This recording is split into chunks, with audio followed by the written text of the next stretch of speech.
Meus caros, sejam muito bem-vindos aqui ao canal, e se achavam que estavam a ter um dia mau, que dirá de Joana Mortágua no dia de ontem? No dia de ontem, Joana Mortágua debateu com a Rita Matias e sofreu um atropelo dramático em direto. Ora, o que é que aconteceu? Vieram falar sobre educação, falou-se sobre o livro A Identidade e Família, livro esse apresentado por Pedro Passos Coelho, e a Joana Mortágua levou uma desanda que mais valia nem sequer ter aparecido no debate, se me perguntarem a mim. Peço-vos só que deixem o like neste vídeo, que subscrevam o canal e que, se acharem adequado, adiram ao plano de apoio ao canal. Mas bom, eu venho-vos apenas mostrar um excerto muito pequenino desse debate, tendo em conta que ele foi tido num canal que prejudica, ou que pelo menos não facilita, os criadores de conteúdo quando o conteúdo desse mesmo canal é utilizado, e portanto venho-vos apenas mostrar um bocadinho do debate. Tenho aqui 1 minuto e pouco, que vem de um reel que foi postado pela Rita Matias, e portanto acho que não haverá perigo de partilha, e portanto vamos ouvir o que é que se passou ontem em direto num determinado canal, sabe Deus qual. Ontem foi um conjunto de pessoas comuns unidas em prol do bom senso. Pedro Passos Coelho compreende o combate civilizacional que estamos a travar.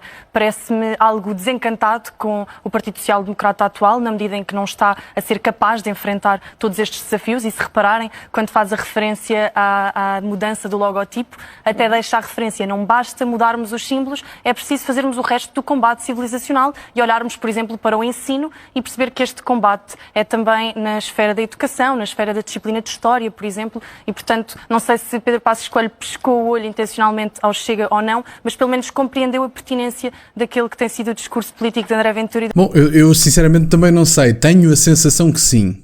Tenho que concordar aqui com a Rita, tenho a sensação que Pedro Passos Coelho deu uma pescadelazinha de olho ao Chega e ao seu discurso. O que é facto é que Pedro Passos Coelho apresentou-se com as mesmas ideias de há 10, 15 anos, aliás, essas ideias têm-se tornado virais na altura que o Pedro Passos Coelho estava na política ativa, porque essas ideias no dia de hoje são extremadas, e eu disse isso no podcast com o Duarte Branquinho. Já agora, Duarte, um grande abraço para ti, em que nós falávamos do Jordan Peterson. O que se passou com o Pedro Passos Coelho foi muito semelhante ao Jordan Peterson. O Jordan Peterson é um moderado, não é uma pessoa de direita muito vincada. Eu diria mesmo que o Jordan Peterson é um social-democrata, talvez. Obviamente que o tempo vai passando e as pessoas vão alterando as suas visões de mundo, e com isso alteram também as suas visões ideológicas. Portanto, é difícil definir-me a mim mesmo, por exemplo, ideologicamente, quanto mais definir o Jordan Peterson. Mas o que eu acho, e porquê é que eu estou a falar disto? Porque o Jordan Peterson, exatamente como o Pedro Passos Coelho, tinham estas ideias já há alguns anos.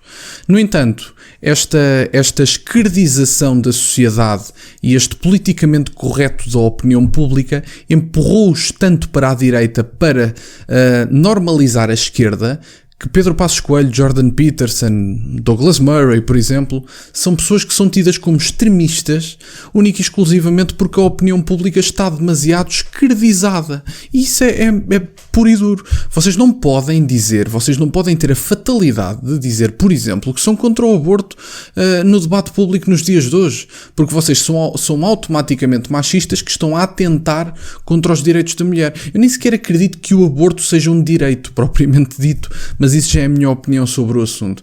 Agora, o que é facto aqui é que Pedro Passos Coelho está muito mais próximo do Chega do que do PSD, até porque o PSD ideologicamente é um partido sem grandes cargas valorativas, são pessoas que não têm valores definidos, estão um bocadinho à deriva, dependem um pouco do líder, e então quando o líder é vago, como é o caso de Luís Montenegro, mais à deriva ficam. E portanto eu acho mesmo que nos próximos 5 anos vamos ver o desaparecimento do PSD. Guardem este vídeo, pode ser que eu venha a ter razão, pode ser que não, também posso estar para aqui a dizer baboseiras, mas o futuro dirá. Do Partido Chega. Mas eu discordo absolutamente daquilo que a Rita Matias disse. Isto não é uma representação do bom senso.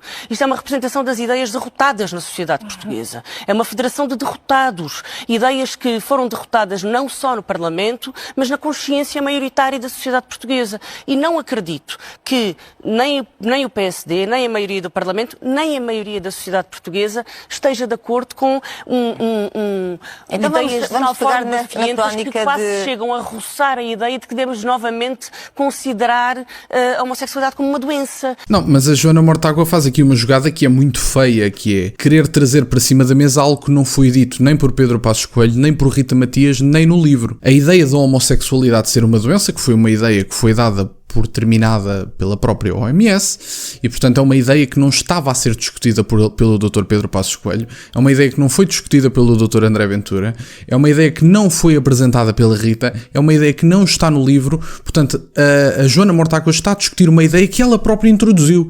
Portanto, eu acho que nós devíamos era estar preocupados com a Joana Mortágua e não propriamente com o livro ou com algum movimento cultural mais associado à direita. A ideia é muito simples. A Joana Mortágua pode achar que as ideias, porque não lhe agradam, são derrotadas e porque efetivamente ganharam o combate cultural nas últimas décadas, porque tiveram preocupações e precauções que a direita não teve. No entanto, a Joana Mortágua tem que se aperceber que o mundo mudou. O mundo já não está, aliás, até porque via-se e continua-se a ver nas faculdades, a esquerda está demasiado acomodada nas faculdades. Está demasiado acomodada nos meios académicos, nos meios jornalísticos. Estão tão acomodados ao ponto de que os jornalistas sentem que nem sequer têm que fazer o seu trabalho propriamente dito. E já agora quero dar aqui uma nota de alguma qualidade, que eu assisti a esta conversa ao vivo no dia de ontem, e o jornalista desafiou as ideias de Joana Mortágua, o que foi interessante. Desafiou no respeito, que eu acho que é assim que deve ser feito. Agora, o que eu acho que é importante esclarecer também, que a Rita Matias acabou por dizer mais à frente no debate, foi: a Joana Mortágua pode querer acreditar, se isso a faz dormir melhor à noite, é um direito que ela tem. Agora, a Joana Mortágua pode acreditar que as ideias foram derrotadas, que a direita foi derrotada. O que é facto é que a direita nunca esteve tão forte em Portugal. Nunca houve uma viragem à direita tão grande em Portugal. E, portanto, das duas uma, ou Joana Mortágua acha que as pessoas são todas burras, as que votaram à direita, que é uma coisa que não me chocaria, tendo em conta que essa é a narrativa dos meios de comunicação tradicionais, e a Joana Mortágua facilmente iria aderir a esse tipo de narrativas.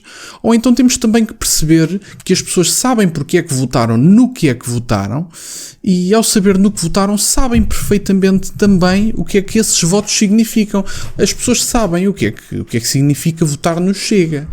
Portanto, ainda que se diga que algumas são de protesto, e eu assumo isso, não tenho problemas nenhuns em assumir, também assumo que muitas das pessoas que votaram sabem o porquê de terem votado no Chega. Mas digo-vos já, eleitores desinformados há em todo o lado. E eu já vos falei várias vezes de uma sondagem. O segundo partido mais votado nestas últimas eleições, segundo consta naquela sondagem, tem como público-alvo as pessoas mais velhas e com menos formação. Portanto, leitores desinformados, como veem, há em todos os partidos no espectro político português. O que eu acho que é importante para a Joana Mortágua, e que a chocou imenso e continua a chocar os portugueses quando Pedro Passos Coelho fala da família tradicional. Até porque, é como a Rita diz, isso da família tradicional foi um termo introduzido pela esquerda para separar a família tradicional, associá-la ao conservadorismo e dar-lhe uma conotação negativa. Eu gostava de relembrar a Joana Mortágua que sem a família tradicional, como ela tanto gosta de dizer, estaríamos à beira da extinção da raça humana. E agora vocês dizem, bom, mas isso é uma ideia demasiado louca, os casais heterossexuais não vão deixar de existir. Bom, eu também acredito nisso, mas existiram filósofos que consideravam que para nós testarmos uma ideia e para termos a certeza da sua veracidade, tínhamos que a extremar, exatamente como se faz na imigração. Eu não sei se vocês sabem, mas através do acordo da CPLP, nos moldes dos dias de hoje, nós estamos abertos a um universo de mais de 300 milhões de pessoas. A pergunta que eu vos faço é, nem vos vou perguntar, e se 300 milhões de pessoas entram por Portugal adentro? Vou-vos só perguntar, e se 2 milhões de pessoas entram por Portugal adentro? E se 3, e se 4 ou e se 5? Sabem que 5 milhões de pessoas em Portugal extras é metade do país. E eu gostava de saber como exatamente é que o governo português, os governantes portugueses iam lidar com o assunto. O mesmo se deve fazer este tipo de ideias. A família dita tradicional deve sim ser encorajada. Primeiro porque é o pilar de qualquer sociedade civilizada. Depois porque é o pilar de qualquer saúde mental de um ser humano. Porque as pessoas precisam de família para terem as suas bases morais, para terem terem as suas bases de comparação, para terem os seus ídolos iniciais, digamos assim, as suas referências. Vamos pôr referências, vamos retirar a palavra ídolos, vamos pôr referências. E portanto sim, e agora vocês dizem, mas isso também se pode ter num casal homossexual. Ótimo, não é isso que está em causa. Agora, a família que deve ser encorajada é a família nuclear, a família tradicional. Ora, porquê? Porque essa é a família, não só numa questão de tradições, não só numa questão de passar valores, não só numa questão de ter referências iniciais e de ter a presença de um pai e de uma mãe, não só isso tudo que é importantíssimo, mas é meramente estatístico. Nós estamos com uma crise demográfica. Se nós continuarmos a maltratar todas as pessoas que acreditam que ter uma relação, que ter uma família tradicional é algo antiquado que está encostado à extrema-direita, nós automaticamente estamos a promover, ouçam bem, não quer dizer que vai acontecer, mas percebam as minhas palavras, estamos a promover a extinção da raça humana. Porque, e relembro, para os mais esquecidos e menos familiarizados com a ciência, só nascem pessoas através de um homem e de uma mulher, independentemente das definições que vocês lhes queiram dar, independentemente das desconstruções que a esquerda queira fazer do assunto. Portanto, é isso, meus caros. Peço-vos só que deixem o like neste vídeo, se ainda não deixaram, têm as minhas redes sociais todas na descrição e nunca se esqueçam, meus caros, questionem tudo. Até à próxima.